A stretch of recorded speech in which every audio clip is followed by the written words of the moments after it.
is called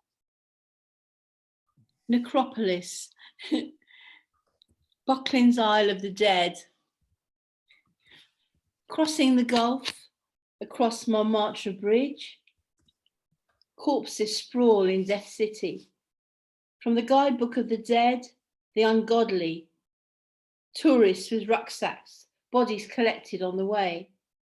They tramp, tramp, tramp across the bridge, then down into Pigalle and La Place de Clichy, where a stone man always rides the same horse. As traffic mazes, they pass with a Nazi salute. The occupation of the brothels, all sex arranged, the Joy Division respected equality when paid for. One cock as good as another, likewise the whores, available for a few francs, as there are families to feed. Crows do not discriminate, nor do moths, which mark the entrances to mausoleums, with their gigantic black wings, lacy as lingerie, the gatekeepers advertising their wares in decay. A man handles an urn, his finger removing dust. Speaking volumes, he appeared from Rue Andrea del Sarte, mourning his lover, her name barely distinguishable. The clock chimes from St. Jean le Martyr's. Maria, he sighs, Maria, one day you live in a palace with stained glass windows, a marble edifice of death, where no music is played and no bird sings.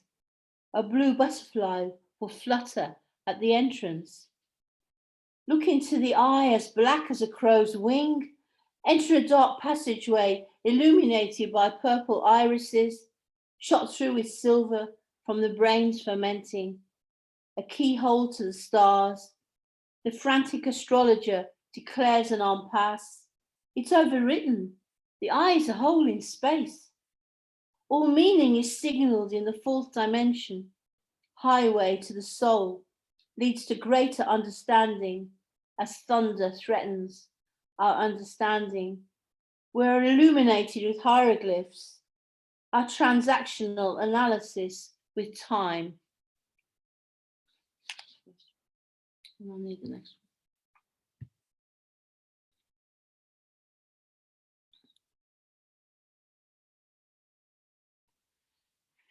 Right, the next poem I'm going to read is it's like I'm writing it for a friend, Lynn Jeffries, who died in Paris, was a good friend of ours, and it's really for her. It's called I Hear You, Lynn. I hear you, Lynn. You're out of sight, but I hear you, Lynn. Your parties with champagne and spliffs at your tiny studio where we all crushed in, back there in Paris, where you made your home. Thanksgiving Day with a guinea fowl simmering in the pot, and our poetry we read in a sweet haze after rosé gris made from desert flowers in Morocco, and cheeses from Rue Mouffetard. Cassandra, we called you, the queen of the airways. You could always negotiate the internet tides. You knew the news from everywhere, yet you were beyond time and place. A multicolored scarf for every occasion signaled so well your ability to fly. Yet you never told us how you were. You never told us how you were. Would you like to choose one from the famous wooden chest? Something to remember her by? I decline as mine is already wet with tears. Please keep in touch, Lynn. I dress your pale blue eyes suspended in space. I wanted to say how we miss you in our Paris haunts. Your laughter, the pull of your lodestone. Cancer caught you in the end as it often does, carried you to a distant shore. Where are you now? I was blown away by four winds, you replied. I never really belonged in one place. And I think she's been in touch with us since on the internet. I might say that, and you might say, that's stupid, that didn't happen, but I think it has happened, that she's contacted us on the internet. Does that ever happen to anyone else? I mean, I don't know, but people die and they contact you afterwards on the internet. That's all.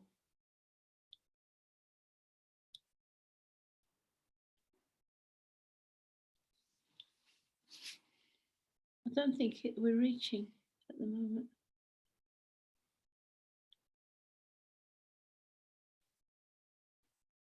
What's happening? You can go right ahead, Robert, if Susie is through. And I think of the Ouija board work of the gentleman who wrote the changing light at Sandover, Ah, who kept channeling W.H. Auden and chatting about him. Oh, he realized this after his death, and he spoke like that. yeah. No, I think it's true though. I think it's true. I think it really happened. True.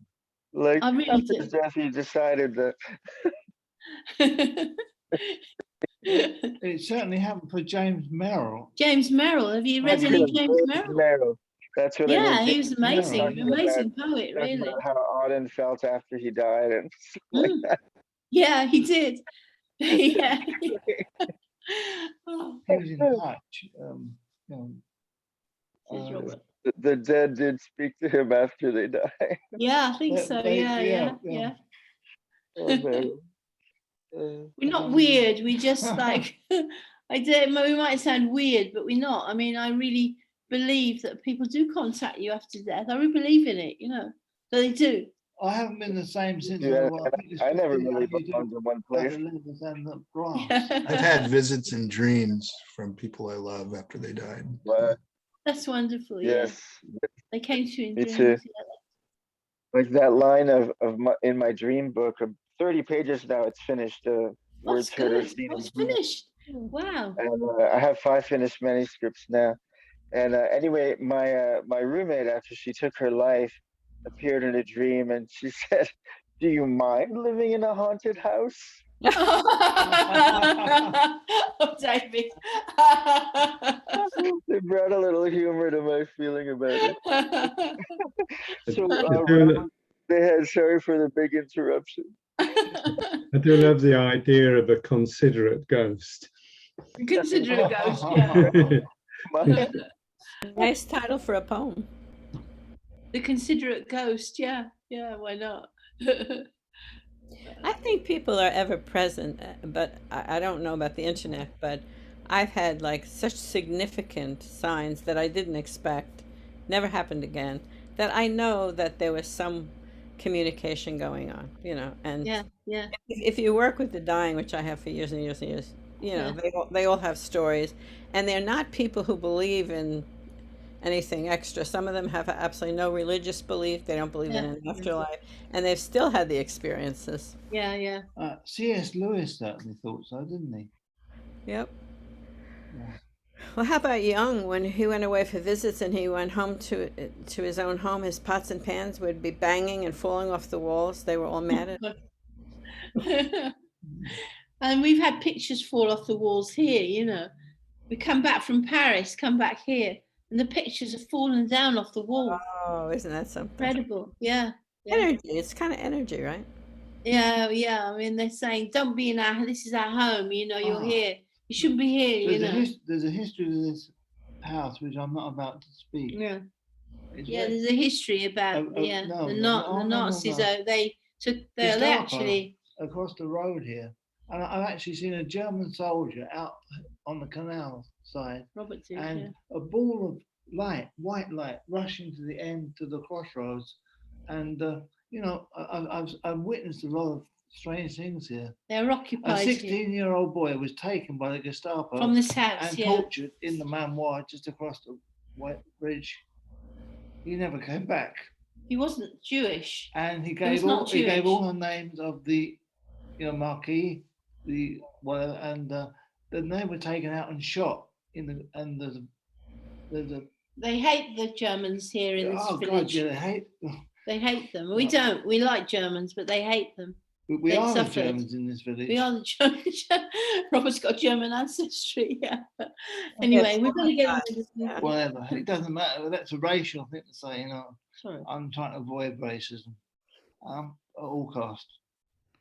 I can't even read this poem. Oh, come on, you can. I can't. I feel too choked up. Okay. Fields of asphodel. Walking across meadowlands to a river valley into forest, You're all right. winding down through sunlight, silhouetted by the landfall, Come on. whirling dervishes of flowers in the woods and fields of asphodel. Crossing the river Brahmaputra in the sun dazzle on the Ganges, winding down the river valley to the roses from the sea. Krishna eagles wheel across stars in the sun dazzle on the Ganges, haunting fields of asphodel, whirling in the mountain air.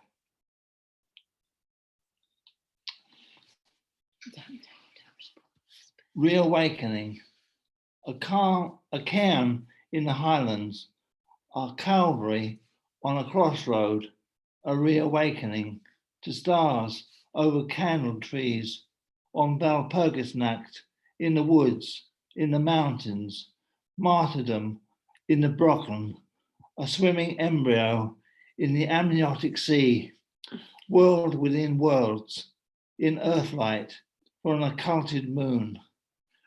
Abyssinian magicians unlock the key, interpret the hieroglyphs on the wall. Receiving this from Alpha Centauri, ecstatics and soothsayers speak in tongues of Lazarus rising from the gateway on the crossroad to Golgotha, reawakened.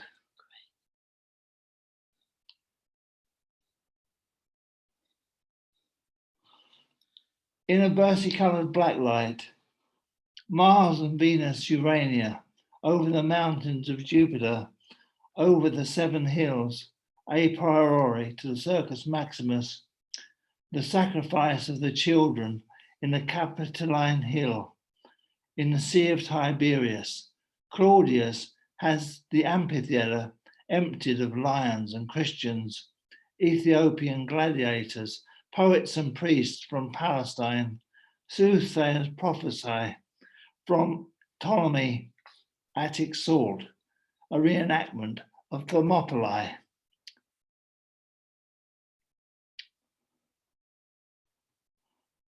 Fragments of Gnostic skull, prescient of cliffs in Timbuktu, over the mountains and jungle marsupials. Phidias, intergalactic traveller, a creature from the galaxy, Sagittarius 1, circumnavigating the mountains.